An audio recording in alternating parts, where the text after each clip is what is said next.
Alright, what's going on, guys? Trev back again, here to bring you another video. This one's going to be doing another Q&A leading into the second half of The Walking Dead Season 7. In this one, I'm first going to give my thoughts on the fan theory that Eugene will make blanks for Negan.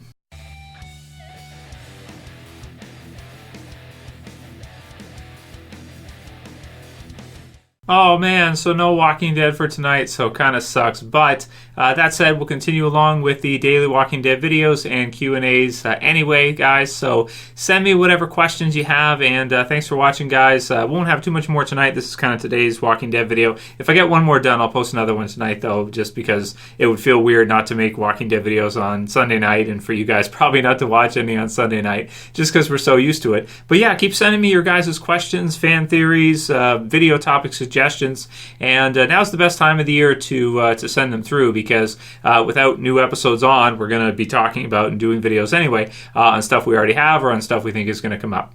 So this one came from Nodin Knott, and he said Eugene will make blanks for Negan and the Saviors. So a lot of people sent this one through as well too. I don't want to say that it just came from Nodin, but you know, just to point out, please don't take offense if I put someone else's name in a topic that you also suggested. You know, get a lot of people suggesting certain things and asking certain questions, and a lot of them can be similar. Sometimes people take offense if I you know, quote it as being somebody else. So please don't take offense to it. It's simply that, such is the case with this topic, maybe 10 or 20 people asked for me to get my thoughts on it, and I happened to pick it from Nodin. So, yeah, so don't take offense to it, and keep sending me what you got, guys, because it's all good, and that's how we're going to continue to talk about Walking Dead over the break. We've got a couple months now, so definitely going to continue, though, either way, same as usual.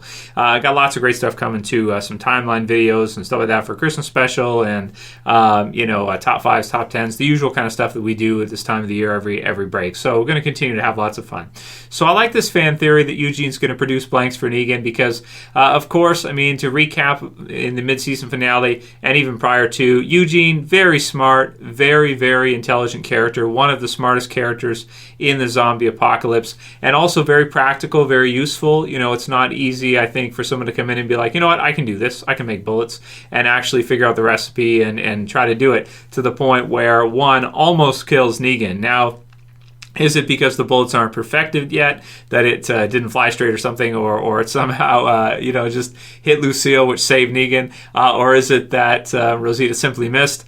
It can be argued, I guess. It's hard to say one way or another how it went. But either way, Negan sees the potential in Eugene. He's taking Eugene, and he's going to use him to replenish their ammunition, which makes a lot of sense. I mean, think about how useful that is. If you get a zombie herd coming through, you know, normally you'd be rerouting them, which is probably the best bet. But if you can, or if you're fighting somebody, you know, having the ability to replenish your ammunition, so to fire off all the rounds you have, and, you know, to get more is extremely useful. So Eugene is very smart and very useful to have in a zombie apocalypse. So he takes him, of course, as you might expect. But will Eugene play the game 100% for Negan and the Saviors? I doubt it. I kind of doubt it. I mean, he's kind of a coward in that way where, you know, he's not going to have much of a choice anyway. He's going to be pushed into it. He's probably not going to react like Daryl did when Daryl was taken by Negan and the Saviors. So he's probably going to have to, you know, until he eventually can escape or Rick and the others can save him, which I imagine they will eventually. But I do think also that Eugene's smart enough to know that Negan kind of needs him. If, you know, because of how useful he is and with Negan seeing what he can do, he kind of needs him. He's too valuable to be killed or something like that. So for Eugene to pull some trickery on him and maybe make some blank bullets for all-out war makes a lot of sense that he would do that. And then because, of course, he knows even if he gets caught and everything, he might get hurt a bit, but it's probably not likely that Negan is going to kill him because he still needs him, because he still is one of the only people that are smart enough to come up with something like that, unless he's able to teach others, which I'll have to see. And Derek Robinson actually called this one out, and I wanted to include it. He said, so my question is, do you think Negan will take Eugene when he finds out he is the one who made the bullet? Would love to hear your opinion on that, and keep up the great content. So he sent through that before the mid-season finale, so I wanted to give him a shout-out for that. That was a nice prediction, because that's exactly what we saw happen. Once Negan found out someone was making bullets, he's like, you're mine. Let's go. You know. The Real Hot Dog says, hey, Trev, how about this one? What will Negan do when he learns Daryl has escaped? Will Will he go crazy? Will he have a Lucille temper tantrum? I think so. I think he'll have a temper tantrum. Like, damn it! It's the worst day ever. First, Lucille gets shot, and now Daryl's gone. So he's going to be pissed, and also that Fat Joey's dead. Daryl's gone and Fat Joey's dead. So, and Fat Joey's one of those kind of guys where I feel like Negan does like him, but he likes to pick on him. There's certain people that, that you might like him, not really because you want to hang out with him or anything, but just to mess with him. And I think Fat Joey's one of those characters that Negan just likes to mess with. I think he really enjoys that. So now Fat Joey's dead and Daryl's gone. He's going to be super pissed, and he's probably going to send out quite the search party after him when he returns in the mid-season premiere, which is episode 9. So we'll see what happens with that. Of course, not going to find him for sure. But it'll be interesting to see as well where Daryl goes. Are they going to continue hiding at the hilltop? Is he going to go somewhere else? What are they going to do with him in the meantime when this whole thing is getting set up? A lot of questions to be answered. But yeah, Negan definitely had a bad day, that's for sure. Granted, I think he did enjoy killing Spencer, so there is that. All right, shoot somebody. Gabriels Chan1 says, Q&A, Trev, please answer this one, pretty please, with a cherry on top. When do you think Daryl will get his crossbow back from Dwight? Please answer this, Trev. Yeah, probably like a season or two. I would think maybe next season or the season after. Maybe he'll punch him or something, be like, mine, my gun, my crossbow, right? Where he punched it. My gun. He'll punch Dwight, my crossbow. So, yeah, I think he'll get it back, too. Seeing Daryl without the crossbow is like incomplete. It's like seeing Captain America without the shield. It just doesn't work. It's like, where is the crossbow? I'm used to seeing Daryl with the crossbow all the time, always. He never puts the thing down. So I'm sure he'll get it back, and it'll be a special moment when he does, just like when he gives Rick back the Colt. So, which was also a special moment. Next one's from TREVSCHAN Rules, and that's actually the dude's name, I swear to freaking God. Trev, you're awesome, my friend. I was recently reading The Walking Dead Volume 19, March to War, and going over all the highlights from that volume yet to come since the Spencer death was in that volume too. I found a part I am looking forward to, and it is part where Gregory is a creep, as usual, and peeks on Maggie getting her exam.